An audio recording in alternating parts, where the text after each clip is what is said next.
Let's go to our neighbor to the north, Quebec. Beautiful place.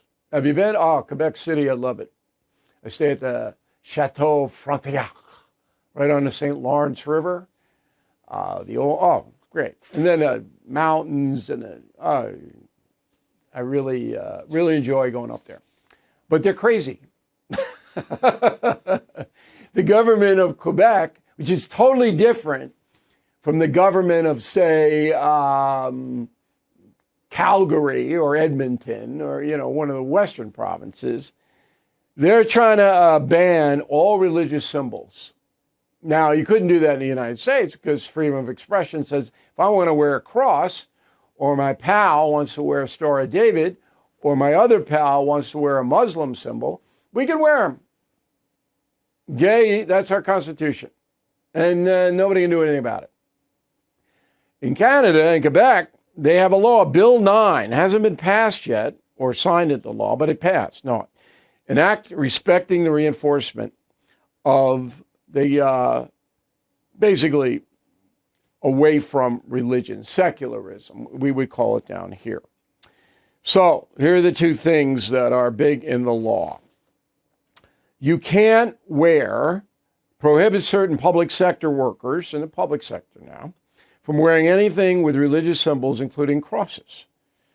It also expands prohibiting faculty employed in colleges, university, daycare, private schools from wearing religious imagery, including religious private schools. So that means if you go to Catholic school and you have a priest, the priest can't wear a cross. Come on. All right, joining us now from Toronto is Max Valiquette. He is the former director of communications for Prime Minister Justin Trudeau. We are very pleased to have him this evening on the No Spin News. So I'm a simple man, Mr. Valiquette, and my question is, why bother with this? What good does this do? So the answer is, unfortunately, politics. The governing party in Quebec, think of Quebec and the governing party is called the CAQ, which means Coalition l'Avenir du Québec. So essentially, they're a pro-Quebec party. And think of them almost like think of Quebec as sort of like a state. And so the premier of Quebec would essentially be the equivalent of a governor, essentially. And they're doing pretty poorly in the polls right now. And this is a really strong issue for distraction from how poorly the governing party is doing. There's an election coming up soon. It's a great way for them to take a wedge issue and hope that people are distracted by identity politics enough to not focus on some of the other problems. Okay, but why would the folks in Quebec want this kind of damage to freedom of expression? Why would they want that?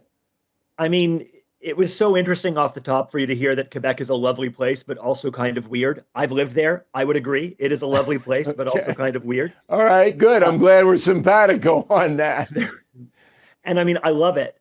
But it's really interesting. More people in Quebec identify as being Catholic than do in any other province in Canada. And in fact, you have a bigger group of people identifying with one religion, period. There are more people who identify with one religion, that being Catholicism in Quebec, than any other province in Canada. At the same time, you have the lowest rate of regular attendance of religious services of any province. So there's this big struggle between a cultural history of Catholicism and how important secularism is in Quebec right now. It's that weird conflict that exists there.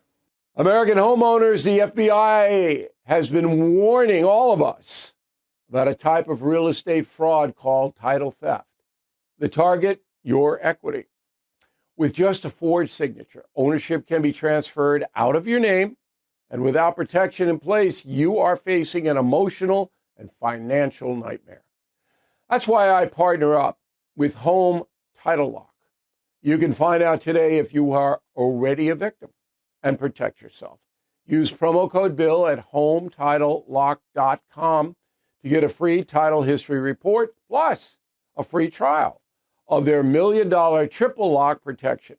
That's 24/7 monitoring, urgent alerts, and if you are a victim of fraud, they will spend up to $1 million to fix it. Don't be a victim. Protect your equity today. That's HomeTitleLock.com, promo code Bill, or use the link below. That's HomeTitleLock.com, promo code Bill. I understand, and we have it in the United States too, the recession of people who go to church. And the Catholic Church is, I don't know, 25% of Catholics down here go to Mass every Sunday. And so we understand that. But say I'm an atheist and say I don't like any religion and I'm walking around Quebec. Why do I care if some priest has a cross or some Muslim wears a hijab or whatever? What do I care? I don't. So where Quebec is unique in Canada, and I think you've hit on something really interesting, is it does well with a bit of an us against the rest of the world mentality. Their provincial motto translates to we remember. It used to actually translate to masters where we are. Like there's a very big thing about the history of Quebec, about how Quebec feels often attacked from the rest of Canada. And I think one of the things we're seeing happening right now is Canada has been a little more united under a tariff and trade war threat than ever in the past. You've actually seen support for Quebec separatism and Quebec solidarity decline amongst Quebecers. So I think this is a great way for a government that's in trouble to say, no, no, no, we're all together in this issue, right? This is something Quebecers can all agree on. Don't pay attention to anything else that is happening right now. But they don't Focus agree on on it. Quebec They can't agree on it. Look, when I was out there, I went to Saint Anne de Pauvre, I think I'm saying it right, which is the Catholic church that is a healing church. And it's a very big tourist attraction there. And I can't imagine that most people who live in Quebec want this chilling, and it is chilling, law that would ban people from expression. Now, your Supreme Court in Canada, and it is called the Supreme Court up there as well, has to rule on this. Going to make a prediction? Well, it's going to be a huge challenge because there is something here called the notwithstanding clause that allows provinces to essentially govern themselves if they, it's a huge thing to invoke, but they can do it, which could conceivably override a Supreme Court challenge. So this is a big enough issue, Bill, that you may actually find not just this particular issue being decided by the Supreme Court, but it being strong enough to poke at some of the very elements in our foundation here, which is the notwithstanding clause itself. Can they use this to get around this? I would just like to add one thing to what you said, though, which is the Catholic stuff, a lot of it is being allowed because it's considered cultural. So by that, what I mean is that there have already been issues of, say, a crucifix or a cross hanging in the provincial seat of government in Quebec, and that was okay to be there until there was a real strong challenge against it because it's, quote unquote, a cultural thing and not a religious thing. So when your history of religion involves Catholicism, but that's so wrapped up in your culture, Quebec is a very Catholic place. I think the reason some Quebecers may be okay with this is because they know it's not going to be enforced to have an impact on but Catholics it's still an infringement. Still an infringement on their rights if they really think about it. And here's the irony. We got Christmas in 3 weeks, and one of the nicest places to go to see Christmas decorations is Quebec City. It's beautiful. Think about the ridiculousness of enforcing this. Is the tree you can't enforce it? Is the tree with an angel a symbol? Is a it tree with a star nativity symbol? scene? Yeah, you can't enforce it.